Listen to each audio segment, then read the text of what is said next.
Hello everyone, আসসালামু আলাইকুম। আজকে আমি আপনাদের সাথে শেয়ার করব হোটেলের স্টাইলে বুটের ডাল রান্নার রেসিপি। অনেকেই বুটের ডালটা খেতে পছন্দ করেন গরম গরম রুটি অথবা পরোটার সাথে, কিন্তু হোটেলের স্বাদটা না পাওয়ায় অনেকেই আফসোস করেন।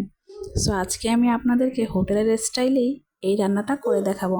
তাহলে চলেন রান্নাটা শুরু করা যাক। প্রথমে এখানে আমি প্রায় 2 কেজির মতো বুটের ডাল ভিজিয়ে নিয়েছি। আপনারা আপনাদের মেজারমেন্ট অনুযায়ী ডাল নিয়ে নেবেন।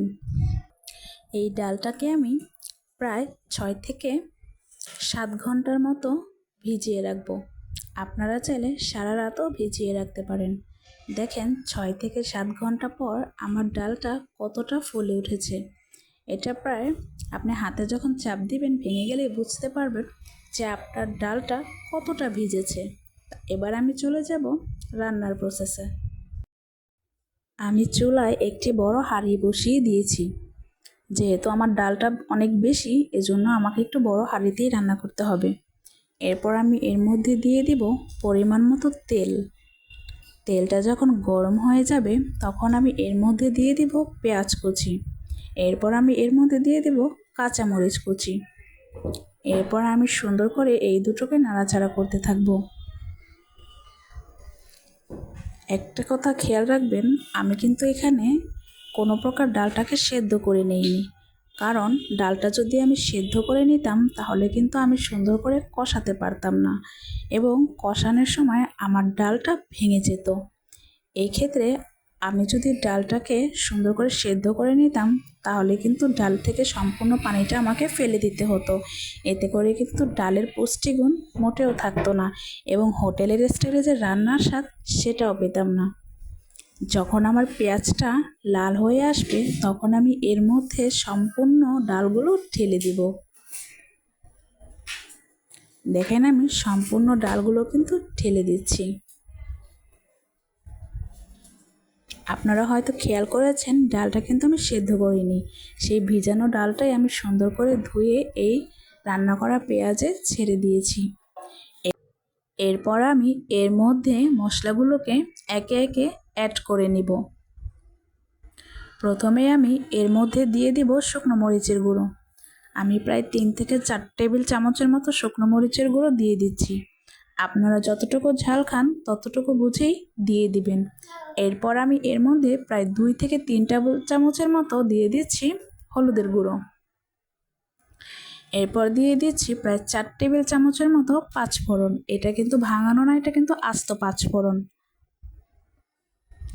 দেখেন আমি পাঁচফোড়নগুলো দিয়ে দিলাম। এরপর আমি অ্যাড করে নিব এর সাথে লবণ।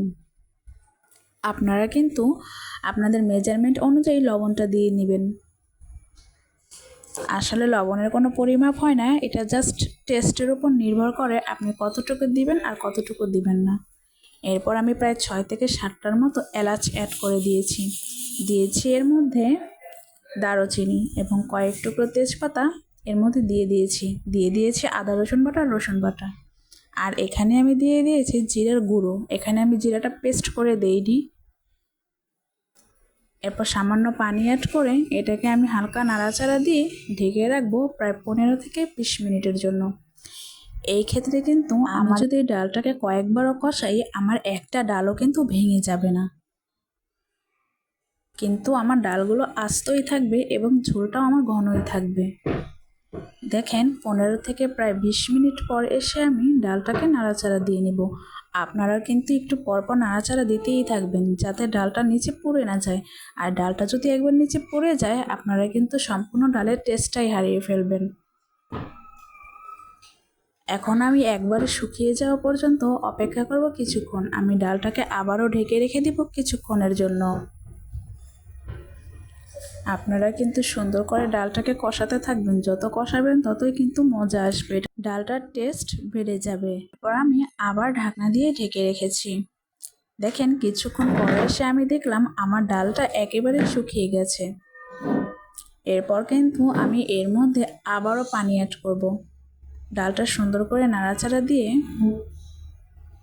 দেখেন আমার ডালটা সুন্দর মতো পানি সব শুকিয়ে গেছে। এ পর্যায়ে আমি এর মধ্যে অ্যাড করে দেব প্রায় 2 থেকে 3 কাপের মতো গরম পানি। কারণ এটাকে আমি আবারও কষাবো। প্রায় 2 বার কষানোর পর এটাকে আমি পরে ঝোল দিব। দেখেন আমি কিন্তু আরও একবার পানি দিয়ে দিয়েছি এবং ঢাকনা দিয়ে ঢেকে দিব। ঢাকনা দিয়ে আমি ঢেকে দিয়েছিলাম, এরপর আমি আবার নাড়াচাড়া করতে এসেছি। দেখেন আমার ডালটা কিন্তু প্রায় হাফ সেদ্ধ হয়ে গেছে।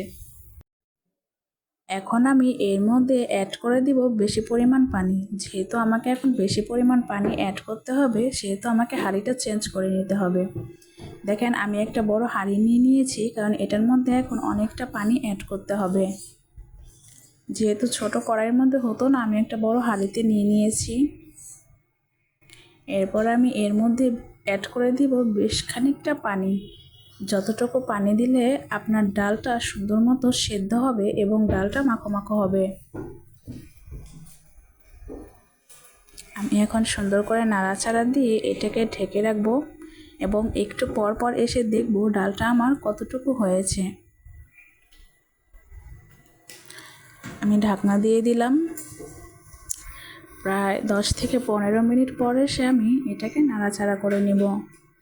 এভাবে করেই 2-3 বার নাড়াচাড়া করে নেওয়ার পর আপনি যখন বুঝবেন যে আপনার ডালটা সেদ্ধ হয়ে গেছে এবং ঝোলটা ঘন হয়ে গেছে, তখনই আপনি সামান্য একটু জিরা অ্যাড করে দিতে পারেন, জিরার গুঁড়ো। দেখেন আমার ডালটা কিন্তু প্রায় 80% সেদ্ধ হয়েই গেছে। এ পর্যায়ে আমি আবারও ঢাকনা দিয়ে ঢেকে দিব। দেখেন এখন কিন্তু আমার ডালটা পুরোটাই হয়ে গেছে। দেখাই যাচ্ছে যে আমার ডালের ঝোলটা ঘন হয়ে এসেছে। আপনি কিন্তু এটা নামিয়ে রাখার পর এটা আরও ঘন হয়ে আসবে। আমি আপনাদেরকে একটা ডাল হাত দিয়ে টিপে দেখাচ্ছি যে আমার ডালটা সেদ্ধ হয়ে গেছে কিনা। দেখেন ডালটা কিন্তু সেদ্ধ হয়ে গেছে। আমার কিন্তু একটা ডালও ভেঙে যায়নি, সবগুলো ডালই আনাম রয়েছে এবং ডালগুলো সুন্দর সেদ্ধ এবং ঘন হয়েছে। এই ডালটা আপনারা গরম গরম পরোটা অথবা রুটির সাথে খেয়ে দেখবেন, একবারে 100% হোটেলের স্টাইলের স্বাদ পাবেন। সো সবাই এই টিপসগুলো ফলো করে রান্না করবেন, অবশ্যই টেস্ট পাবেন। সবাই ভালো থাকবেন, দোয়া করবেন এবং সবাইকে নিয়ে ভালো থাকবেন। আর আমার এই রান্নাটি যদি আপনাদের ভালো লেগে থাকে, অবশ্যই আমার চ্যানেলটা সাবস্ক্রাইব করবেন। আল্লাহ হাফেজ।